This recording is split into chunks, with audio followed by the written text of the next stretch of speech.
helped me got a job in EY. If you wanna know that how I wrote my case study and how I usually structure my case study, then let's get started.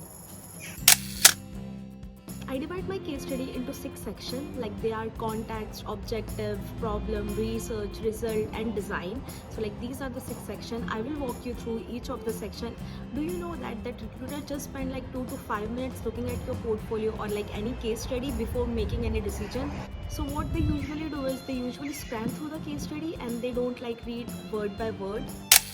Starting with the context will be really helpful to grab their attention and like give them overview of your case study. So in the context, you can provide an overview describing like what your project is about, who is the client, what was the timeline. You can outline the business need which led to this project. You can also include who were the stakeholders and like did you work on this project alone or did you work with the team. So if you worked with the team, that what were your responsibility, what were you in charge of. Also you can give the time frame that how long this project was, how was the pace and how much time did you got to work on this thing. So the context will be basically overview of your whole case study. So make sure you include all the important things in the first section.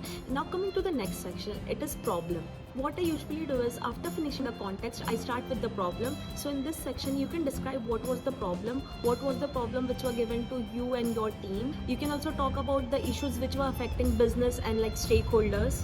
Here you can also talk about how this problem was impacting users and also business. You can highlight the user pain point. You can highlight that what was the issue which user was facing and how it was affecting the business directly. And if there are any existing solution, you can also describe about it and you can also like tell why it was not working. So this is what you can include in the problem section. Now coming to the next thing, which is objective. So in objective, you have to look at 3 things: user objective, business objective and success metrics. So for user objective, you have to highlight all the things which you are hoping to make for users. For business objective, you have to highlight what are the business goal and what are the business target. And for success metrics, identify that how you will measure the success after the objectives are met. So this was all for the objective section. Now coming to the next section, which is research section, and this is the most time consuming section. So just like objective section, research section will be also divided into like 6 mini subsections. So here the first point will be research method. What are the research method you are using and why you are using only those particular research method. You have to also explain that.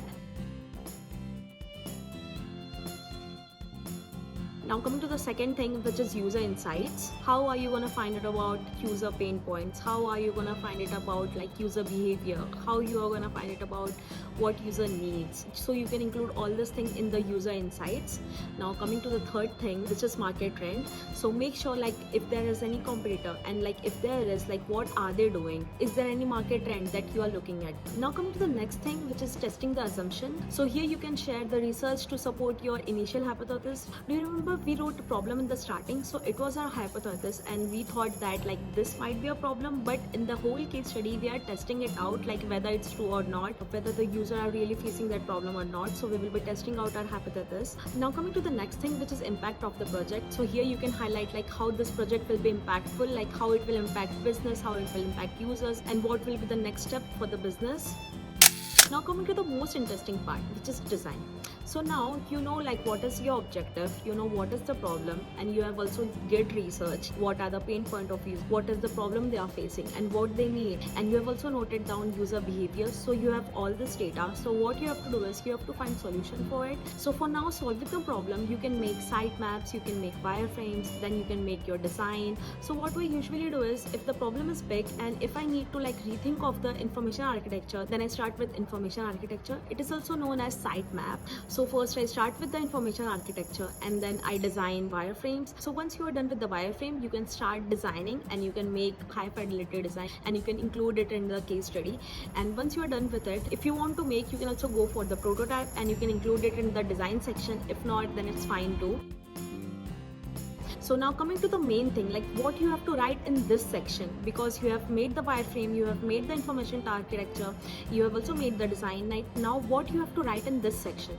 Now you have to explain the reasoning behind your design. If you made something like this, what was the reason? Was it something which was related to user feedback, or was it something which you find out in like UX research, or was there anything that you find during your research thing? So here you have to explain your design decision, that why you did this. So what I usually do is I do a usability testing to like see that if this is what user wanted, or like if there was like any existing problem. Suppose that the user was not seeing a buy button, like there were option of add to cart, there were option of delete to cart, but they were not seeing buy button. So like after redesigning it, I do usability testing to see that can the user find buy button now, or they're still facing any problem. So if you're also testing your design with usability testing or like any other research method, so what you can do is you can also include that part, and like suppose if you get any feedback during your research or doing usability testing, you can include those feedback, and then you can like iterate your design again, and you can like write that you did usability testing and you still found like few problems, and then these were the solution that you can think of, and like this is the latest design. You can also include the iteration of your design. So this was it about the design section. Now come to the last section, which is result. And you have to discuss like how this UX affected the users and how the users are getting benefit from this. You can also share that like how UX changes benefited the business, like it lowered the retention rate or user drop down. You can also write like this about the business because it will really impact.